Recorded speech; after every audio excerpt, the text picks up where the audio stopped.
काम से न स्थितो जगत। भगवान श्री कृष्ण के पावन चरण कमलों का आश्रय सर्वोपरि आश्रय है।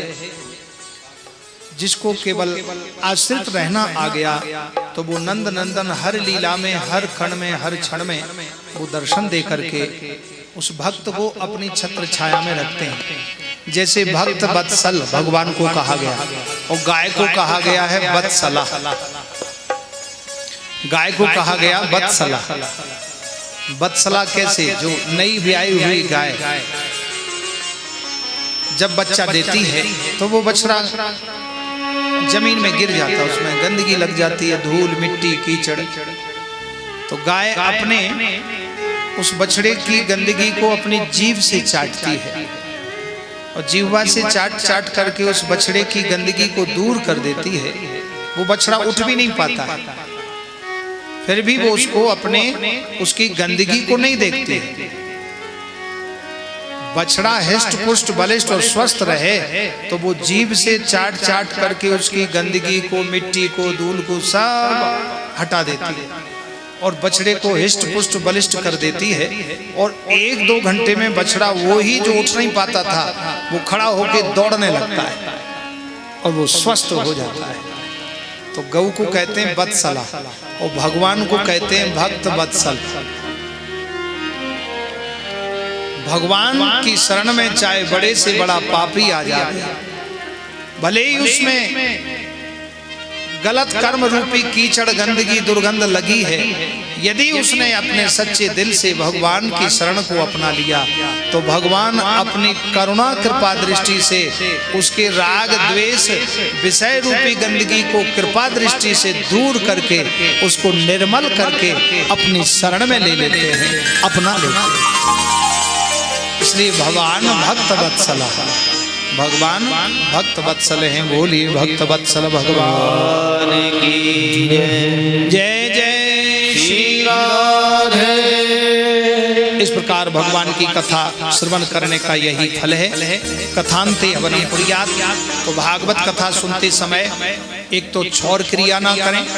क्षौर क्रिया माने दाढ़ी ना बनाएं, शेविंग ना करें, नाखून ना काटें। दूसरा, लकड़ी के तखत पे सोएं या जमीन में शयन करें, खटिया पे ना सोएं।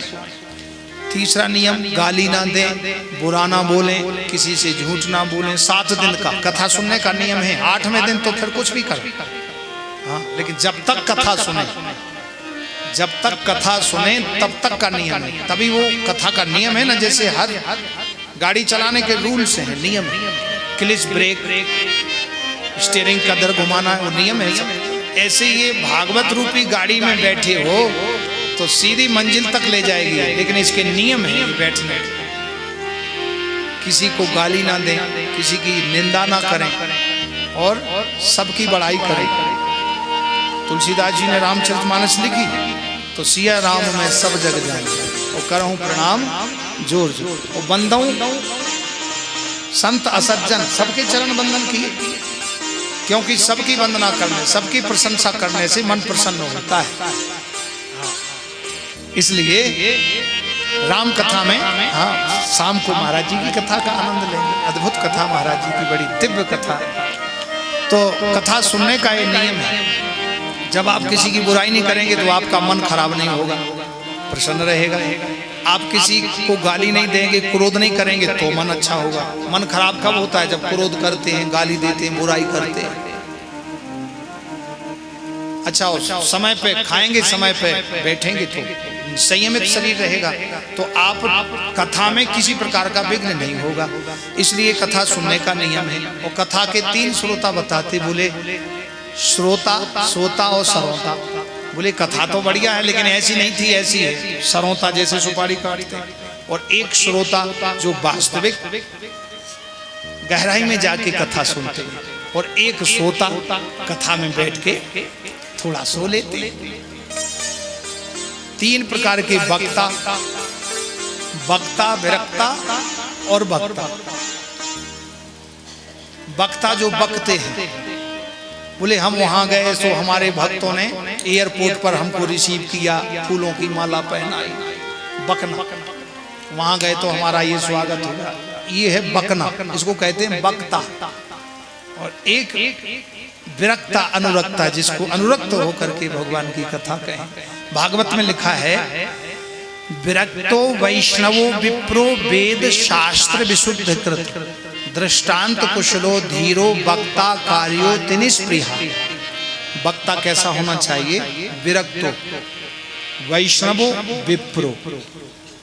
विरक्त मतलब इंद्रियों से विरक्त हो। ऐसा नहीं हुए कि रुक्मिणी विवाह का प्रसंग आया और जजमान को लंबी लिस्ट दे दी, इतना सेट सोने का रुक्मिणी जी के लिए, इतना लहंगा खरीदा और दुनिया भर का सामान। बेचारा जजमान ची कर जाए, आह कर जाए। विरक्त इंद्रियों से। दृष्टांत कुशलो धीरो, वक्ता को दृष्टांत के द्वारा सिद्धांत को समझाने वाला होना चाहिए। कथा में तो ऐसा लिखा है स्पष्ट। भाई बाकी भगवान के उत्सव खूब खुशी से मनाओ, खूब लुटाओ, लेकिन कथावाचक को नहीं कहना चाहिए। भागवत में लिखा है। और सबसे पहले लिखा है विरक्तो वैष्णवो विप्रो। विरक्त हो, वैष्णव हो। वैष्णव का मतलब है भगवान का भक्त हो, साधक हो। भाई जो साधक होगा वही तो सदा रहेगा, नहीं तो कहीं भी लुढ़क सकता है। व्यासपीठ जो है वो साक्षात भगवान व्यास नंदन ही कृपा करते, तो ये कोई खिलवाड़ ना हो, ऐसा नियम बताया भागवत में कि विरक्तो वैष्णवो विप्रो। उसके अंदर में सत्कर्म का भाव होना चाहिए।